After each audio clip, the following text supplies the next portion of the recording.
तो चलिए, जय हिंद दोस्तों। एक बार फिर से आपको स्वागत है हमारे वॉइस के दूसरे क्लास में। उम्मीद करते हैं पिछला क्लास आपको समझ में आई होगी। यदि कोई दिक्कत होगा तो आज आपको दूर हो जाएगा, ठीक है। तो चलिए ध्यान से देखिएगा। आज से आपको प्रेजेंट इंडेफिनिट हम शुरू कर रहे हैं। प्रेजेंट इंडेफिनिट से सारा क्लास आपका शुरू हो रहा है। चलिए ठीक है, तो लिखते हैं यहाँ पे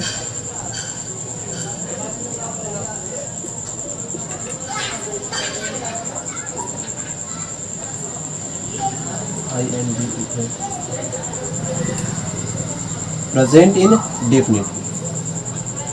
इसमें आता है एक्टिव में, ए भी शॉर्ट फॉर्म में लिख रहे हैं एक्टिव वॉइस। इसका देखिए प्रेजेंट इंडेफिनिट में इसका स्ट्रक्चर होता है सब्जेक्ट प्लस V1 या V5 प्लस ऑब्जेक्ट, ठीक है। इसका हम लोग पैसिव बनाएंगे,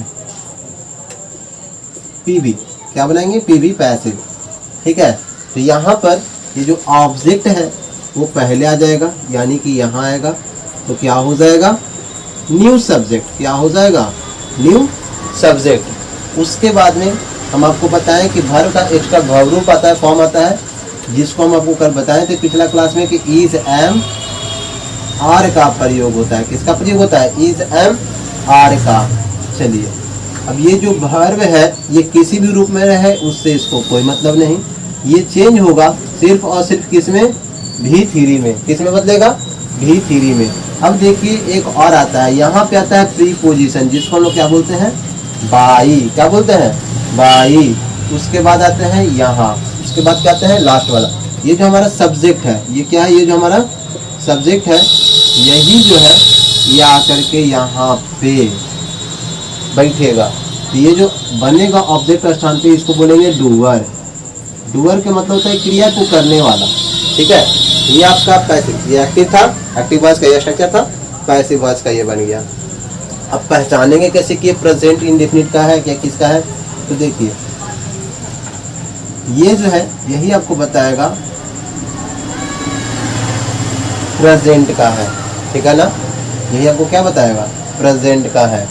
कहने का मतलब अगर इसको देखें तो ये आपका सब्जेक्ट हो गया, अब प्लस वर्ब हो गया।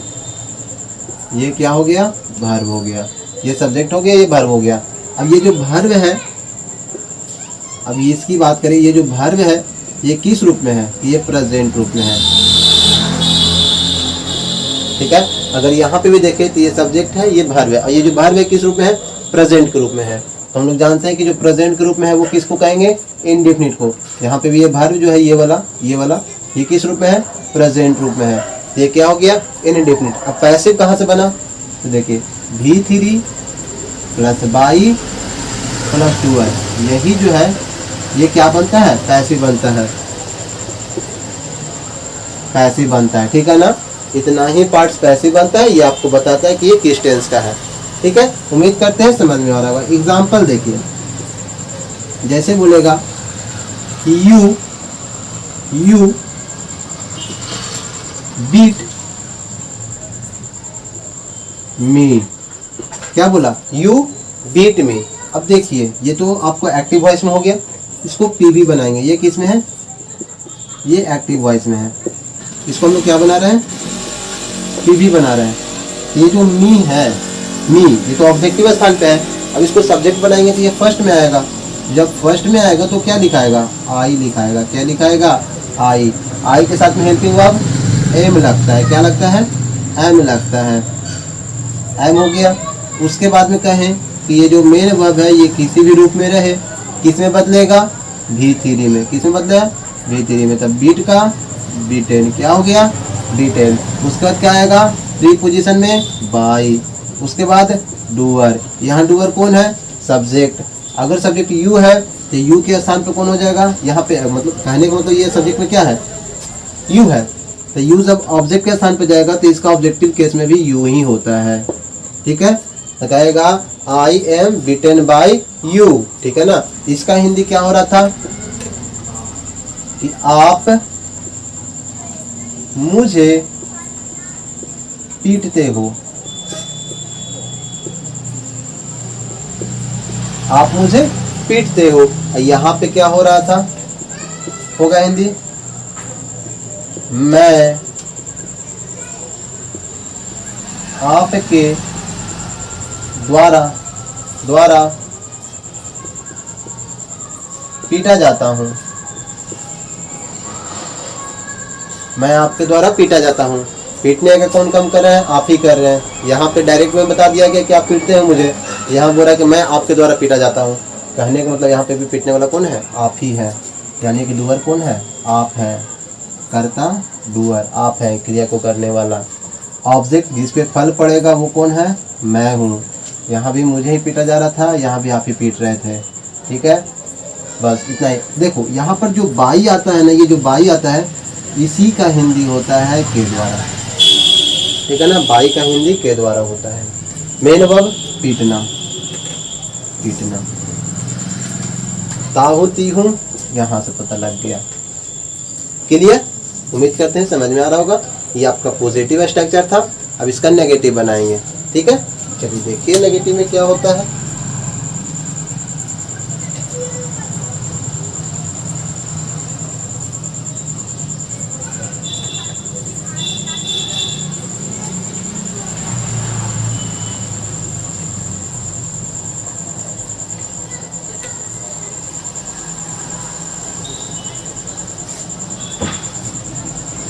देखिए प्रेजेंट इंडेफिनिट का नेगेटिव, नेगेटिव। ठीक है ना, प्रेजेंट इंडेफिनिट का ये नेगेटिव हो गया। नेगेटिव में भी एक्टिव वॉइस। एक्टिव वॉइस में क्या होगा? ये सब्जेक्ट हो जाएगा, उसके बाद डू या डज हो जाएगा, उसके बाद नॉट हो जाएगा, उसके बाद इवन हो गया एंड ऑब्जेक्ट हो गया। ठीक है, अब इसका देखिए पैसिव में, पीवी में, पीवी में देखिएगा क्या होगा। देखिए ये जो था हमारा क्या बनता है? New subject. क्या बन गया? एन सब्जेक्ट, यानी कि न्यू सब्जेक्ट। ठीक है, उसके बाद में उसमें इजम आ रहा था। यहाँ पे देखिए, यहाँ पे वहाँ पे डू और डज नहीं था, यहाँ पे तो है। अब क्या करेंगे? तो देखिए यहाँ पे कुछ भी रहे, इन डेफिनिट की हेल्पिंग वर्ब में कुछ भी रहे, हमें उससे कोई फर्क नहीं पड़ेगा। यहाँ पे जो होता था उसमें वही वाला यहाँ पे भी लिख देंगे। नोट का नॉट, हम आपको बताए थे कि मेन वर्ब किसी भी रूप में रहे चेंज होगा V3 में, वर्ब का तीसरा रूप में। उसके बाद आएगा बाई प्रीपोजिशन। उसके बाद ये जो है सब्जेक्ट, ये क्या बन जाएगा? डूअर। हो गया? उम्मीद करते हैं समझ में आया होगा। देखिए एग्जाम्पल देखिए, लिखेंगे कि दे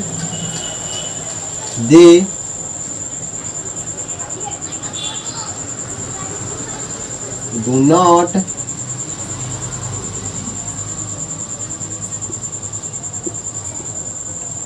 कुक फूड।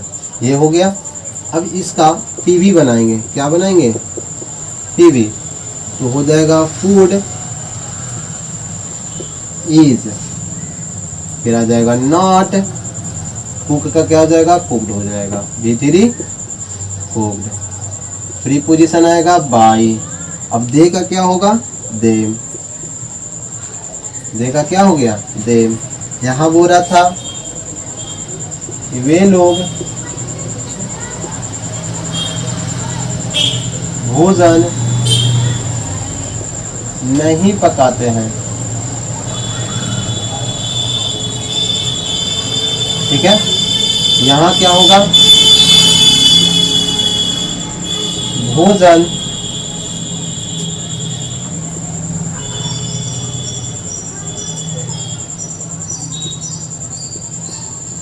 लोगों के द्वारा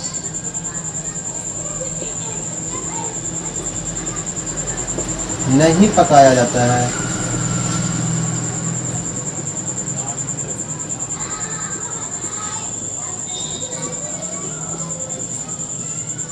ठीक है, भोजन उन लोगों के द्वारा नहीं पकाया जाता है।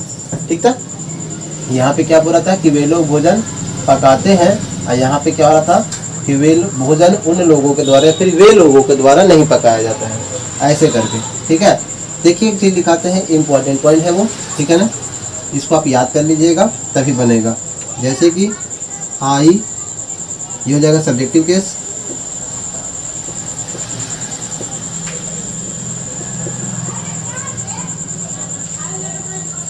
सब्जेक्टिव केस, इधर हो जाएगा ऑब्जेक्टिव केस, ऑब्जेक्टिव केस। यहाँ पे हो गया आई, आई का यहाँ पे क्या हो जाएगा, मी, यू का यू ही रह जाएगा, ही में परिवर्तन हो जाएगा, सी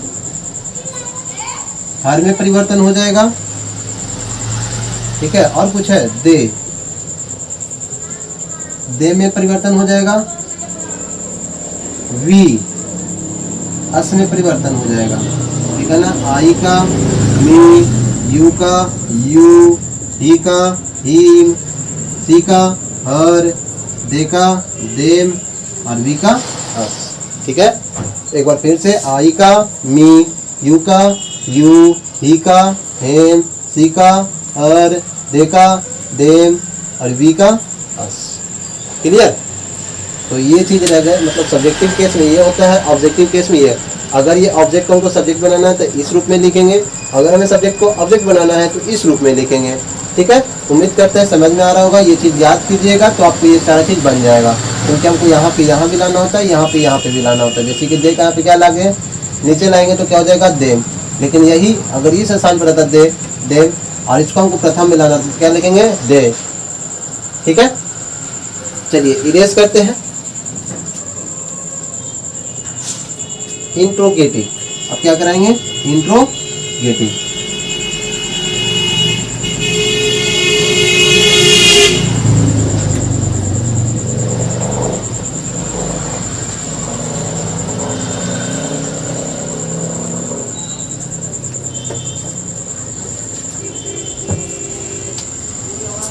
ये रह गया।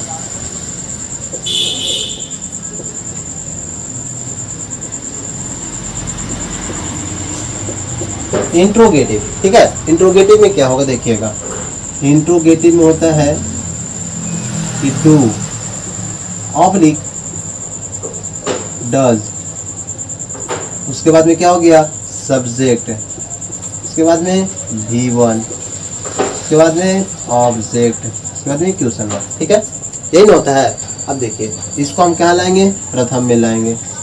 प्रथम में लाएं तो यहाँ पे लाएंगे तो बनेगा क्या, न्यू सब्जेक्ट बन गया, प्लस में ये किस में परिवर्तन हो जाएगा, V3 में। उसके बाद प्रीपोजिशन, सब्जेक्ट क्या बनेगा, डूअर, उसके बाद क्वेश्चन मार्क। अब देखिए हेल्पिंग वर्ब जो था वो आगे आ जाएगा, जो इसमें होता था is M R, is M R plus new subject plus V3 plus by plus doer, ठीक है। अब इसको देखिए, एग्जाम्पल देखिएगा, जैसे लिखा रहेगा, हम लोग अंग्रेजी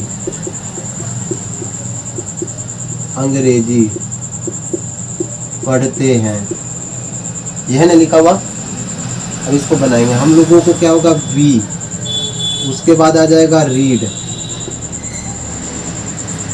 क्या पढ़ते हैं, अंग्रेजी, इंग्लिश, ये हो गया। अब देखिए, अब इसको एक्टिव, ये तो क्या हो गया, एक्टिव वॉइस हो गया ना। और एक्टिव वॉइस के लिए कैसा हो गया, पॉजिटिव हो गया। एक्टिव वॉइस में ये क्या हो गया, पॉजिटिव।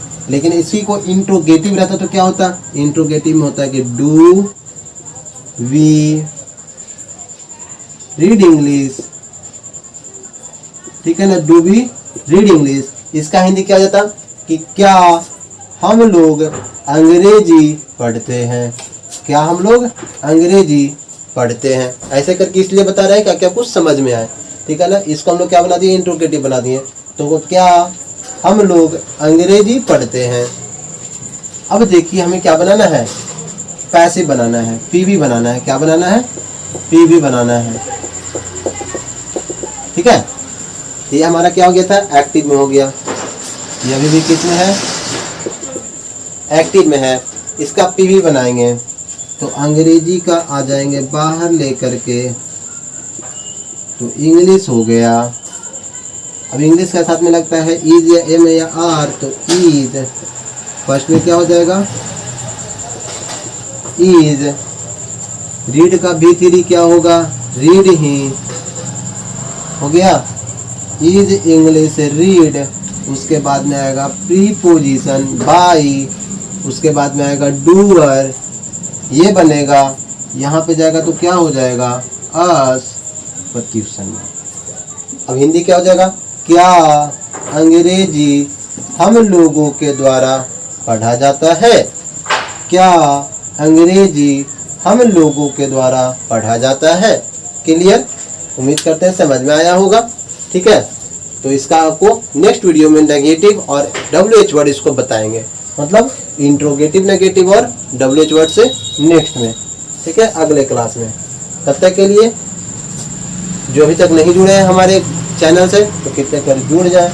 अपने यार दोस्तों में जितने फ्रेंड्स हैं या फिर छोटे भाई बहन हैं उसको मतलब भेज दे लिंक, क्योंकि ये जो क्लास 6 से लेकर के 12 तक के पढ़ाया जाता है ग्रामर।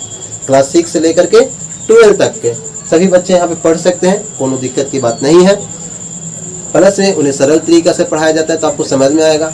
यदि आपको नहीं समझ में आता तो पूछने की आज़ादी है, आप कमेंट्स बॉक्स में कमेंट्स कीजिएगा। नेक्स्ट वीडियो में हम देखने के बाद आपको जरूर उसको अगले वीडियो में समझाएंगे, एक्सप्लेन करेंगे, बताएंगे, आपकी समस्या को दूर करेंगे। ठीक है, प्लस में अभी तक मतलब जो भी हमारे ग्रुप से नहीं जुड़े हैं तो कृपया कर जल्दी से जाइए, डिस्क्रिप्शन बॉक्स में लिंक दिया हुआ है, उससे आप फटाका से जुड़ जाइए हड़ाक दो। ठीक है ना, मतलब तुरंत भर में फास्टली करके। एंड मेरे साथ जल्दी से इंग्लिश पढ़ना सीखिए। ठीक है, कैसे टेंस बनाएंगे, कैसे वाक्य बनाएंगे, सिंपल वाला भी सिखाएंगे, इज एम आर का प्रयोग, वाज वेयर का प्रयोग, हैव हैज का प्रयोग। ठीक है ना, ये सभी सिखाएंगे। लेकिन अभी जैसे कि देख रहे हैं कि 10th बोर्ड आने वाला है, 12th बोर्ड आने वाला है, तो उन बच्चों के लिए थोड़ा सा अगर हिंट्स मतलब फिर हेल्प मिल जाती है तो बहुत अच्छी की बात है। ठीक है ना, तो इसलिए हम डायरेक्ट 10 से स्टार्ट कर दिए। एग्जाम के बाद से फिर से आपका एक बैच शुरू करेंगे, उसमें सेपरेट क्लास चलेगा जिसमें दम इज एम आर मतलब दम स्टार्टिंग पीरियड से। ठीक है ना, दम स्टार्टिंग पीरियड से उसमें बताएंगे कि हाँ कैसे वाक्य बनाते हैं, कैसे वर्ड्स का प्रयोग करते हैं और भी चीज़। ठीक है, तो चलिए ठीक है, यहाँ तक की इतनी ही जानकारी है।